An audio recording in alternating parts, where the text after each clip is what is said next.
Bienvenue. Dans cette vidéo, je vous propose de revoir le cours sur le chapitre des probabilités conditionnelles. L'objet de cette séance est de rappeler et d'expliquer les éléments les plus importants du chapitre. Et plus précisément, on va traiter les objectifs suivants. 1. Définir et calculer la probabilité conditionnelle. 2. Définir deux événements indépendants. 3. Utiliser la formule des probabilités totales. Le mieux pour entrer dans la notion de probabilité conditionnelle, c'est commencer à partir de cette activité. Les élèves des classes terminales dans une certaine école sont répartis selon le tableau suivant.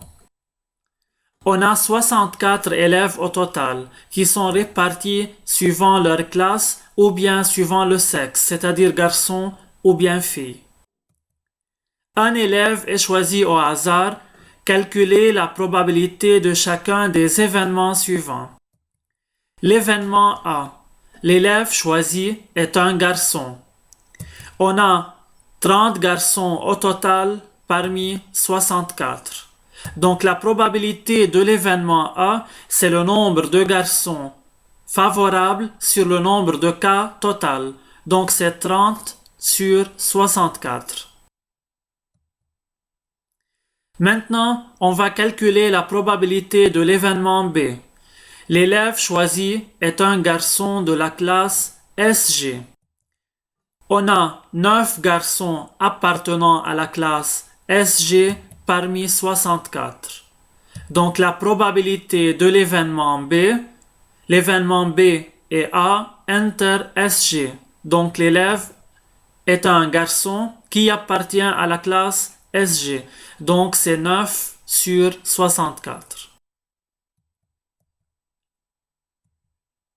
Maintenant, on va calculer la probabilité de l'événement C. L'élève choisi est un garçon de la classe SV. On a 10 garçons dans la classe SV parmi 64. Donc la probabilité de l'événement C, P de A inter SV, est égale à 10 sur 64. L'événement D. L'élève choisi est un garçon de la classe SE. La probabilité de l'événement D est égale à 11 sur 64. On a 11 garçons appartenant à la classe SE parmi 64. Quelle conclusion peut-on tirer?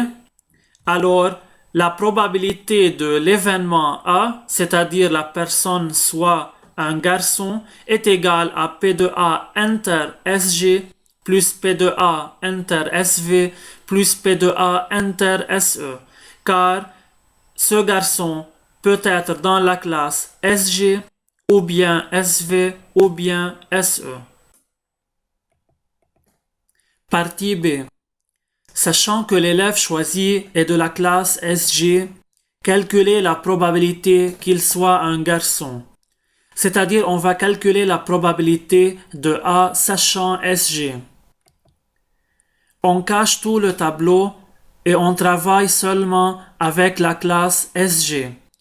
Donc on a 16 élèves au total appartenant à la classe SG. C'est la condition. Alors, la probabilité qu'il soit un garçon, on a 9 garçons parmi 16. Donc la probabilité de A sachant SG est égale au nombre de garçons en SG sur le nombre des élèves total de SG. Donc c'est 9 sur 16.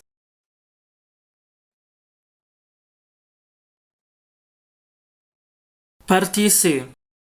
Sachant que l'élève choisi est une fille, calculez la probabilité qu'elle soit de la classe SV ou bien probabilité de SV sachant F. On travaille seulement avec les filles, donc on a 34 au total. La probabilité qu'il soit de la classe SV est 12 sur 34, car on a 12 filles appartenant à la classe SV parmi 34. Donc la probabilité de l'événement SV sachant F est égale au nombre de phi en SV sur le nombre de phi total. Donc c'est 12 sur 34. Vérifiez maintenant que P de SV inter F est égal à P de F fois P de SV sachant F. On a déjà calculé P de SV sachant F. C'est égal à 12 sur 34. On calcule maintenant P de SV inter F. P de SV inter F, c'est 12 sur 64, car on a 12 filles en SV parmi 64. La probabilité de F, on a 34 filles sur 64. Donc on vérifie par le calcul. 12 sur 64 est égal à 34 sur 64 fois 12 sur 34. Alors la relation est vérifiée. Voici la définition de la probabilité conditionnelle. Soit deux événements A et B. Alors on note par A sachant B l'événement A qui se réalise sachant que B est déjà réalisé. La propriété déjà vérifiée. P de A sachant B est égal à P de A inter B sur P de B, avec P de B différent de 0. Donc, P de A inter B est égal à P de A fois P de B sachant A, ou bien P de B fois P de A sachant B. C'est-à-dire, si A est la condition et B dépend de A, alors la P de A inter B est égal à P de A fois P de B sachant A. Ou bien P de B fois P de A sachant B. C'est quoi événement indépendant? Deux événements A et B sont indépendants si la réalisation de l'un n'affecte pas la réalisation de l'autre. En d'autres termes, si la probabilité de B sachant A est égale à P de B. C'est-à-dire, avec la condition A ou sans la condition A, on a la même probabilité. Ou bien P de A sachant B est égal à P de A. Donc, il en résulte que la probabilité de A inter B est égale à P de A fois P de B. Cette petite relation est vérifiée en utilisant la formule des probabilités conditionnelles. Et voici maintenant un exemple d'application. Une urne contient 4 boules rouges et 3 boules vertes. On tire au hasard 2 boules l'une après l'autre, avec remise. Calculez la probabilité de tirer 2 boules rouges. Tirer 2 boules l'une après l'autre, cela veut dire que l'ordre compte. Avec remise, c'est-à-dire avec répétition. Donc, on tire une boule, on la remet dans l'urne et on tire de nouveau une autre boule. Calculez la probabilité de tirer 2 boules rouges, soit les événements A, la première boule est rouge. B, la deuxième boule est rouge. Les événements A et B sont indépendants, car le tirage se fait avec remise. Alors la probabilité de tirer 2 boules rouges est égale à la probabilité de A et B, qui est égale à P de A fois P de B, car les événements A et B sont indépendants. La probabilité de l'événement A est égale à 4 sur 7, car on a 4 boules rouges parmi 7. De même, la probabilité de l'événement B est égale aussi à 4 sur 7. Donc P de A et B est égal à 16 sur 49. Et maintenant, avec le dernier objectif, la formule de probabilité totale. Si A et B sont deux événements de oméga.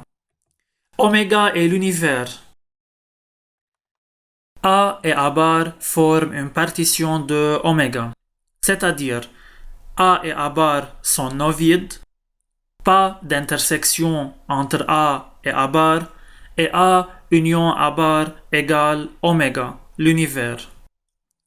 Donc pour tout événement B dans l'univers oméga, B coupe A et B coupe A bar.